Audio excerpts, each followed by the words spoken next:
Bismillahirrahmanirrahim. Assalamu alaikum, dear students of class 9th, secondary stage, English, book 1, unit 1, the last sermon of the Holy Prophet sallallahu alaihi wasallam की reading explanation कर चुके हैं हम और उसके कुछ question answers भी मैं आपको दे चुकी हूँ। मज़ीद भी इंशाल्लाह मैं क्वेश्चन आंसर्स दूंगी आपको। फ़िलहाल हम बुक की एक्सरसाइज की तरफ आ जाते हैं। यूनिट 1.1 रीडिंग कॉम्प्रिहेंशन, ये हमारा पेज नंबर आई थिंक 6 है जी, पेज नंबर 5। अच्छा जनाब, एक्सरसाइज 1 है read the text and take the correct answer.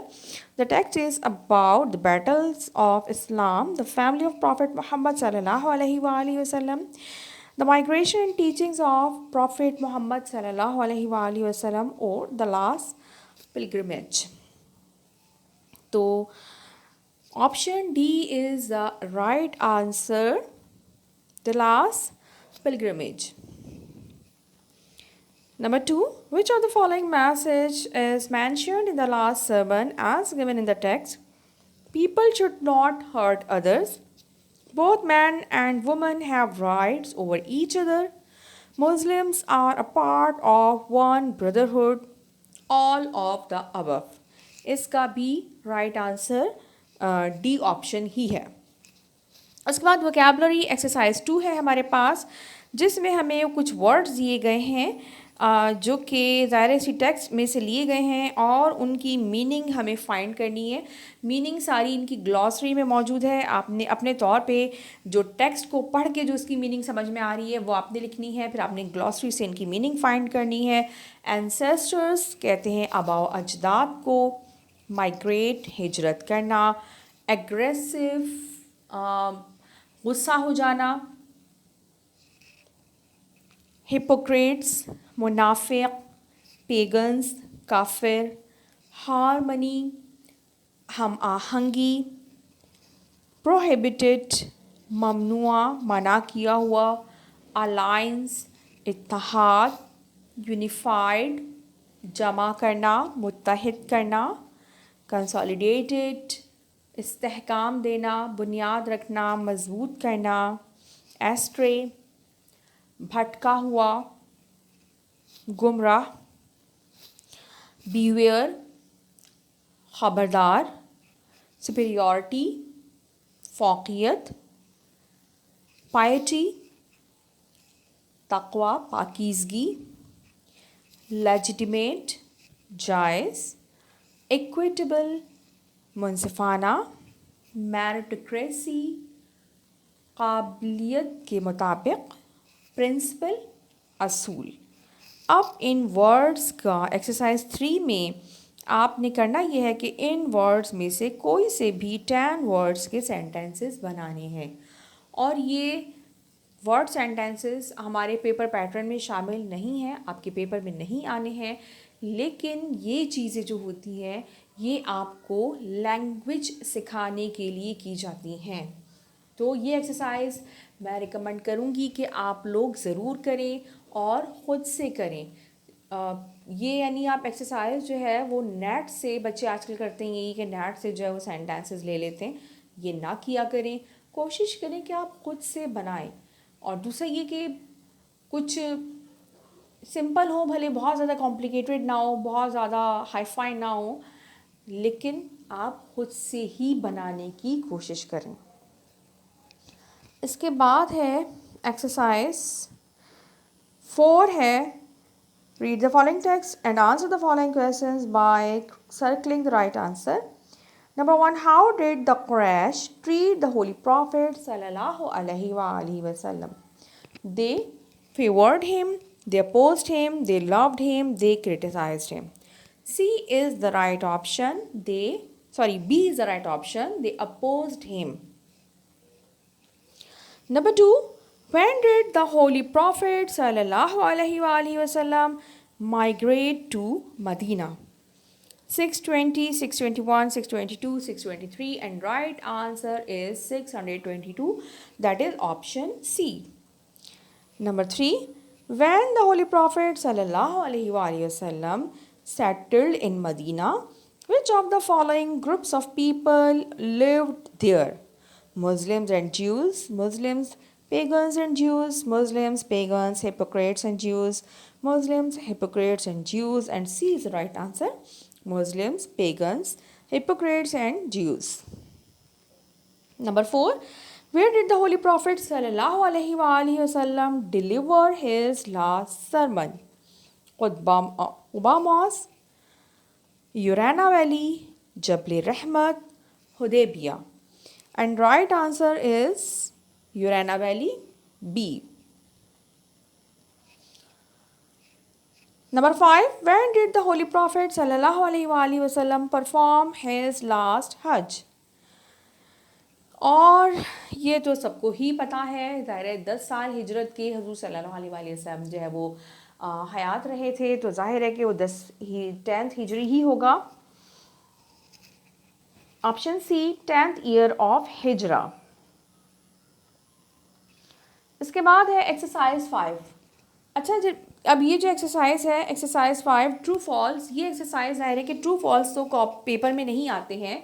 असल चीज़ ये है कि ये इन छोटी छोटी एक्सरसाइजेस के ज़रिए आपको जो नॉलेज आपने गेन की है सिंपली वो आपको रिवाइज करवाई जा रही है. उसकी जो मेन पॉइंट्स हैं वो आपको हाईलाइट समझे एक तरह से किए जा रहे हैं कि जब आप इन पॉइंट्स को, इन नॉलेज को जो है वो अच्छा सा आप इनको समझ लें और मेमोराइज कर लें विदाउट रटाफिकेशन. अच्छा जनाब, the mission of the profit सल्लल्लाहु अलैहि वसल्लम continued for 23 years. Right answer. अच्छा, यहाँ पे जो इन्होंने पैटर्न दिया है कि राइट और रॉन्ग के 2 कॉलम बनाए, आपने इनफैक्ट दोनों में टिक ही करना है. यहाँ पे इस चीज़ को भी थोड़ा सा समझिए कि आपको इंस्ट्रक्शंस की याद दी जा रही होती हैं. यानी अगर आपको लग रहा है कि ये जो आंसर है ये रॉन्ग है तो आपने क्रॉस नहीं लिखना, लगाना, फॉल्स का एफ नहीं लिखना या फॉल्स नहीं लिखना. सिंपली जो रॉन्ग वाला कॉलम है उसमें आपने टिक करना है. नंबर 2 है all the Quraysh refuse to accept Islam. ज़ाहिर है कि हमने इसमें रॉन्ग वाले कॉलम में टिक करना होगा. तमाम क्रैश ने इस्लाम कबूल करने से इनकार कर दिया. रॉन्ग है ये. Number 3, the city of Yathrib was less than 320 miles away from Mecca. अब यहाँ जो इन्होंने किया है 320 माइल्स, ये थोड़ा सा ट्रिकी है. थोड़ा सा आपको साइंस के अगर आप लोग स्टूडेंट्स हैं तो आपको मालूम ही होगा कि यूनिट्स की क्या अहमियत होती है. Mile and kilometre, these both are units, bigger units of length, but difference क्या है दोनों में? किलोमीटर और माइल्स दोनों अलग अलग मेजरिंग इस सिस्टम से बिलोंग करते हैं. दोनों अलग अलग सिस्टम के यूनिट हैं. ठीक है, तो अब किलोमीटर जो है वो माइल से अगर कंपेयर करें तो छोटा होता है. जिस तरह से आपके पास जो स्केल होता है 6 इंचेस का या 12 इंचेस का या 8 इंचेस का, तो उसमें एक तरफ इंचेस में होता है, दूसरी तरफ जो है वो आपके पास जो आपको मार्किंग नज़र आ रही होती है वो सेंटीमीटर में. अब सेंटीमीटर वाला 15 सेंटीमीटर है तो वो 6 इंच बन रहा है. लेंथ तो दोनों की बराबर रही, सिंपली डिफरेंस क्या आ रहा है वहाँ पे, ज़रा आपका जो यूनिट है. तो इसी तरह से ये 320 जो है ये यहाँ पे इन्होंने माइल्स में दिया हुआ है, जबकि जो हमारा लेसन था वहाँ पे 320 किलोमीटर्स इन्होंने दिया है और 200 माइल, यानी 320 kilometres is equal to 200 miles. ठीक है, तो अब यहाँ पे अगर ये हमसे पूछ रहे हैं the city of Yathrib was less than 320 miles away from Mecca, तो ये हमारा आंसर ठीक होगा क्योंकि वहाँ पे 320 किलोमीटर की इक्वल है और माइल्स में कितना था 200. ऑब्वियसली 200 320 से कम है. सिंपली हमें ये पूछा गया है कि 320 मील से कम का फासला है, तो ये हमारा ऑब्वियसली आंसर जो है वो ये हमारा आंसर इसका राइट होगा. सॉरी, ये मैंने यहाँ पे रॉन्ग में टिक कर दिया, यहाँ पे इसका यहाँ पे. The Holy Prophet sallallahu alaihi wasallam decided to build a mosque at a place outside Yathrib before entering the city. Right? Today, Yathrib is called Madinatun Nabi. wrong.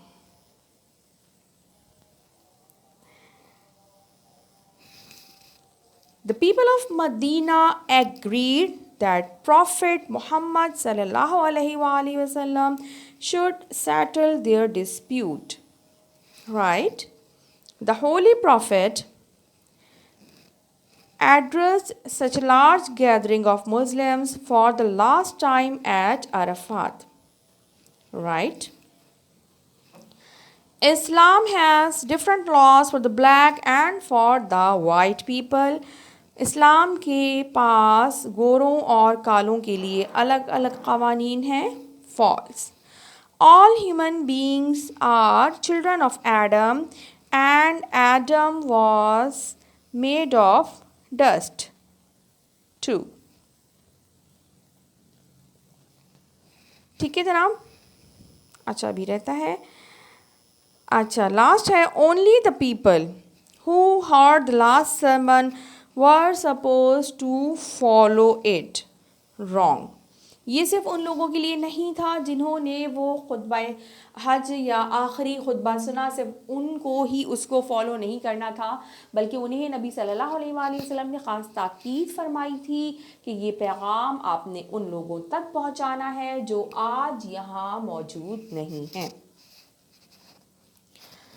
ठीक है बेटा. तो बात वही है कि आपने हर चीज़ को, किसी भी एक्सरसाइज को आपने इग्नोर नहीं करना. जितना भी टेक्स्ट यहाँ पे जो भी नॉलेज दी गई है वो सब की सब इम्पॉर्टेंट है और सब को ही आपने फोकस करना है. अच्छा जनाब, उसके बाद है the table on the next page has messages from the last sermon of the Holy Prophet sallallahu alaihi wasallam. The first part of the sentence is given in column A and the second part is given in column B in a jumbled order. Read the text, match the part in column A with the correct part in column B and write the answer in column C. चलें जनाब, अब ये देख लेते हैं. इसमें हमें simply column A और कॉलम बी को जो है वो कॉलम ए में नंबर्स दिए गए हैं और कॉलम बी में हमें अल्फ़ाबेट्स दिए गए हैं.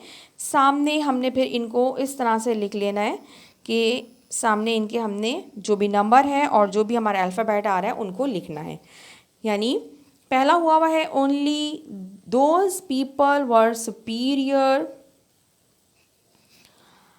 who had a righteous life.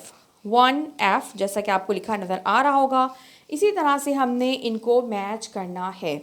फिर बता दूं कि ये चीज़ भी पेपर में नहीं आती है. सिंपली हमने ये नॉलेज जो है वो आपको जो है वो रिवाइज़ बार बार कराई जा रही है ताकि आप अच्छे से सीख लें, समझ लें और इस नॉलेज का जो सही मकसद है यानी उसको आप गेन कर लें without any ratification.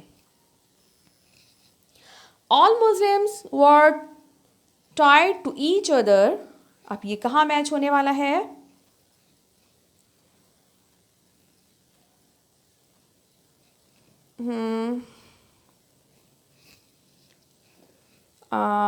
in the bond of brotherhood. जी जनाब, तो ये है यहाँ पे आएगा 2G.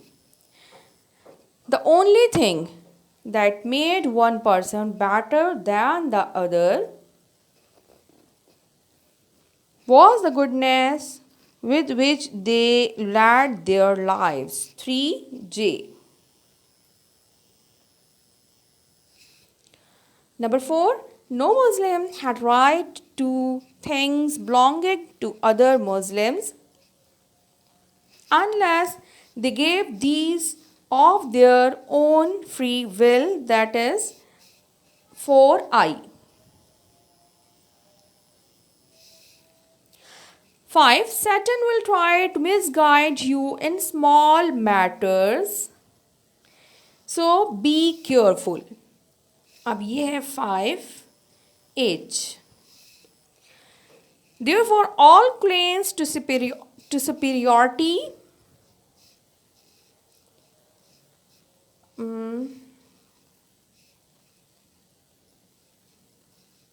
that were based on blood and wealth were useless.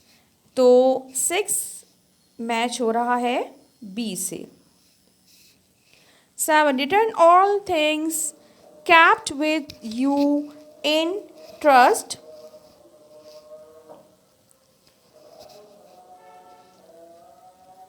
to the people whom they belong। और ये है 7A। 8. Both man and woman have rights over each other। 8D.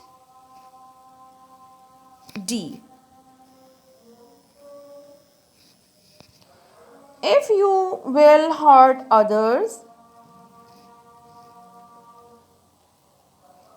you may get hurt in return। 9C. Consider the life and property of every Muslim as a sacred trust। 10E। Okay बेटा, तो ये जो है उम्मीद है समझ में आ रहा होगा आपको सब। अब इसके बाद है हमारे पास एक्सरसाइज 7 जो कि है हमारे फिल इन द ब्लैंक्स। अब ये जो है ये मैं इंशाल्लाह नेक्स्ट वीडियो में करवाऊंगी आपको। और दूसरी बात मैं फिर रिपीट कर दूं कि बेटा इन चीज़ों को आपने बहुत केयरफुली सुनना है, समझना है और अपने जहन में रखना है। Till next video, take care. Allah Hafiz.